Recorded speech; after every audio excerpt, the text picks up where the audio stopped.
Jim Pressler, come on up.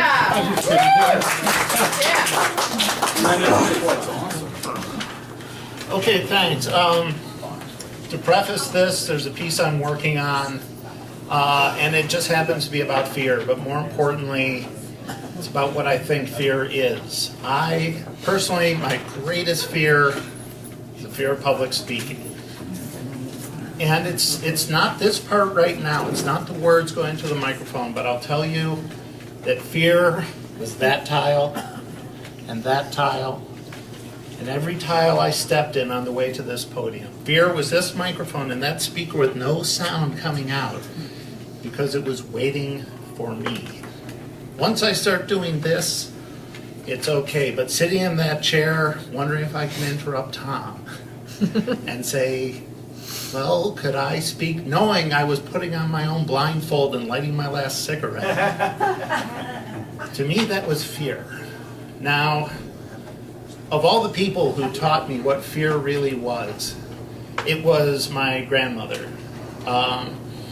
Grandma Pressler, saintly, white-haired Methodist, how could someone like that teach me fear? She wouldn't raise her voice if she was on fire. And yet, at one point, it was around Halloween when I was 10, and I talked about, things like fear, being scared.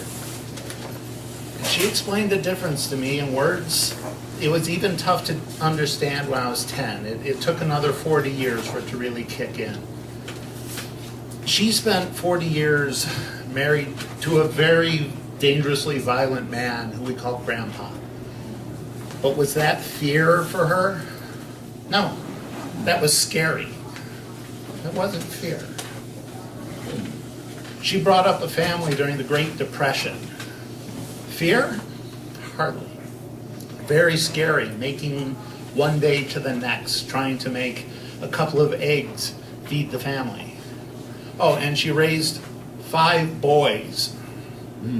Fear? You'd think that would, no, it was terrifying. But it wasn't fear.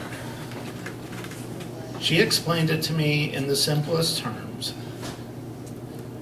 3 of those sons who, would have been my uncles, went to serve in the Pacific during World War II. So that was fear, right? No. She was scared for them. She said her prayers every night to look over them.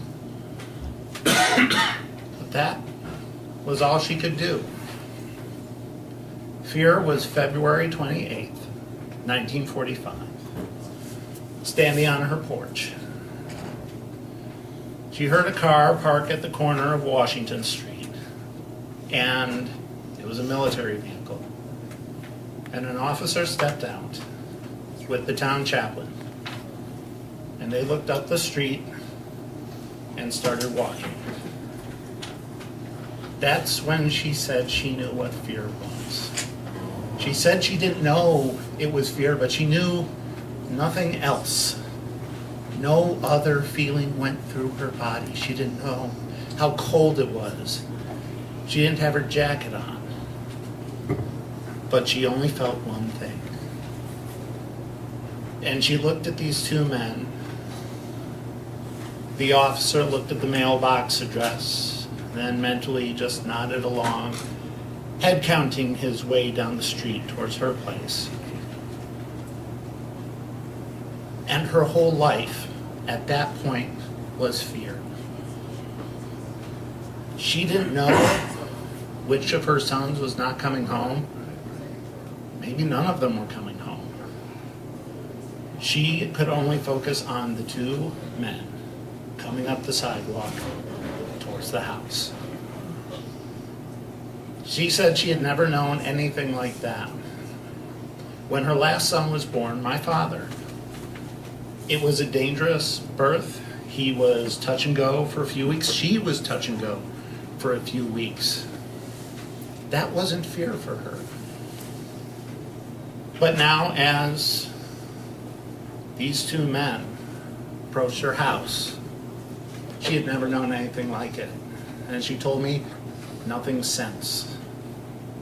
She didn't even know it was fear until she looked at the chaplain And the chaplain nodded, and they walked past her house. At that point, she realized what she had gone through.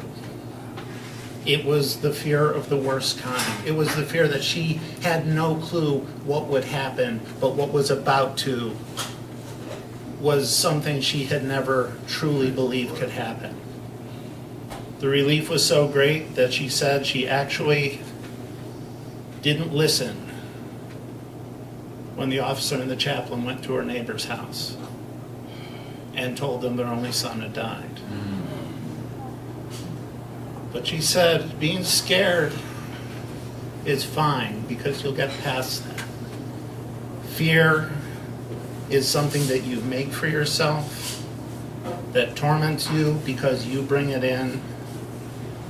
And when you have fear, you'll know it because you'll never let it go.